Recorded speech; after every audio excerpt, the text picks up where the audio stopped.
La planification familiale est un droit pour tous. Aujourd'hui, nous parlons de l'accès des jeunes et des personnes handicapées à l'information aux services de santé reproductive.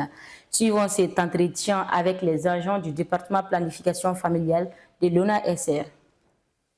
Quelle définition peut-on donner à la planification familiale? À la planification familiale, on peut dire que c'est l'ensemble des services et des méthodes qui permettent non seulement aux individus, mais également aux couples de décider librement et de manière responsable le nombre d'enfants qu'ils souhaitent avoir au moment voulu, tout en permettant l'espacement des naissances entre ces enfants. Donc on peut dire que la planification familiale contribue également à la santé, au bien-être et également à l'amélioration des conditions de vie de la communauté et des femmes en particulier. Pourquoi est-il important de considérer la planification familiale comme un droit pour tous, y compris les jeunes et les personnes handicapées? La planification familiale est un droit fondamental pour tout le monde, que tu sois normal, que tu sois personne handicapée. Tout le monde doit avoir le droit à accéder non seulement à l'information sur l'espacement de naissance et également de garantir les personnes, que tu sois handicapé ou non, de prendre leurs décisions, surtout sur la santé sexuelle en particulier et également la planification familiale en général. Donc on peut dire que tout le monde a droit au service de planification familiale, y compris les personnes handicapées. Quels sont les principaux obstacles qui limitent l'accès des jeunes et des personnes handicapées aux services de planification familiale? Ces obstacles sont surtout le manque d'informations adaptées aux personnes en situation de handicap.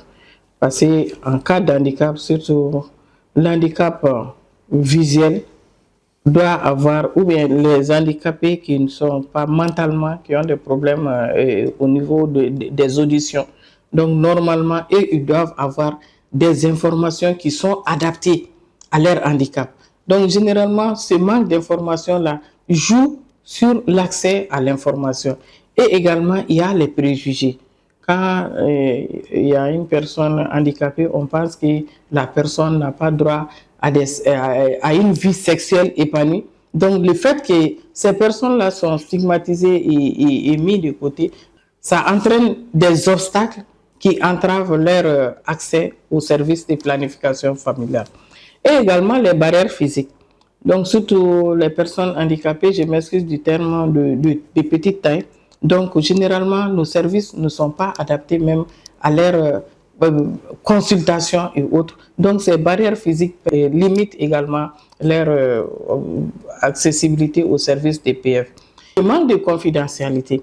Généralement, une personne handicapée qui passe dans nos structures de santé, on dit je m'excuse du terme, donc allez de nanako kana PF kala, ainsi de suite. La confidentialité est perdue parce qu'on ne s'entend pas à ces personnes-là dans les structures de santé. Donc quand ils viennent, on pense que c'est des cas particuliers, donc il n'y a pas de confidentialité. Étant donné qu'il n'y a pas de confidentialité, elles aussi préfèrent rester dans leur coin sans avoir accès à des services de PF. Le manque de formation du personnel de santé.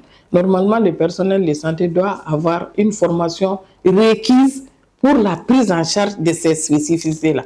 Donc, généralement, ces personnels ne sont pas également formés. Donc, entre autres, ça, ce sont quelques obstacles parmi tant d'autres.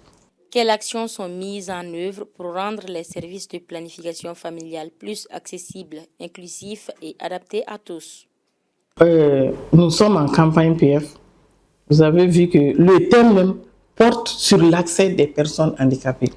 Donc ça, c'est l'une des actions phares que le département, c'est-à-dire l'Office national de la santé et de la reproduction, a eu l'initiative d'inclure ces personnes en situation, ces personnes handicapées-là, pour qu'ils puissent avoir le maximum de services de planification familiale adaptés également à leurs besoins.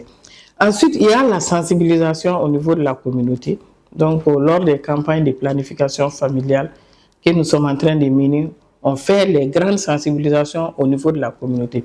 Là, ces sensibilisations permettent à ces personnes en situation de handicap de venir dans les services sans préjugés ou bien sans être stigmatisés. Également, normalement, la formation du personnel sur l'accueil et également sur la prise en charge inclusive des personnes handicapées. Donc, ça, ce sont des actions phares. Et puis également la mise à disponibilité des informations accessibles à leur handicap, telles que les brailles, les audios, les langues des signes et puis les langages simplifiés pour permettre aux personnes handicapées de fréquenter les services DPF. Et également l'amélioration de l'accessibilité physique par les rangs. Par exemple, une personne qui est sur un fauteuil roulant, normalement, on doit avoir des rangs pour que ces dames-là puissent avoir ces services sans barrière physique. Création d'espaces adaptés aux jeunes. Il faut des espaces adaptés aux jeunes. L'ensemble des jeunes, que tu sois handicapé ou non, là, ces personnes handicapées-là pourront profiter de ces espaces-là pour avoir le maximum d'espace. Et également le renforcement des services mobiles et communautaires de la santé. Donc, ces services existent, il y a les CESCOM, les centres de santé communautaires, les sites AEC, mais il faut également toujours les renforcer en matière de prise en charge de ces personnes handicapées. Comment les familles et les communautés peuvent-elles contribuer à améliorer l'accès des jeunes et des personnes handicapées aux services de planification familiale? Tout le monde doit contribuer à améliorer cet aspect-là. D'abord au niveau de la famille et au niveau communautaire. On peut encourager le dialogue parents-enfants, surtout mère-fille, tante-fille, grand-mère, tout, et également soutenir les jeunes, particulièrement les jeunes handicapés, sur leur choix en santé reproductive. Donc, et lutter contre les stéréotypes et les discriminations, promouvoir l'égalité des droits, en sachant que tout le monde a droit aux mêmes informations, que tu sois handicapé ou pas. Et également participer aux activités de sensibilisation et également information, en facilitant également l'information et la prise en charge vers les services. Et puis, il faut que ces services-là soient disponibles et accessibles aux personnes handicapées. Ça, c'est au niveau communautaire. Quel message souhaitez-vous adresser aux jeunes et aux personnes handicapées concernant leurs droits à l'information et aux services de planification familiale?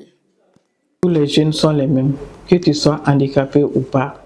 Donc, je leur lance ce message-là, de ne pas se mettre à côté, de se mettre à l'aise et de partir au niveau des structures de santé. Arriver au niveau des structures de santé, leur prise en charge fera comme les autres personnes normales. Merci pour ces éclairages. Ensemble, faisons de la planification familiale un droit accessible à tous sans exclusion.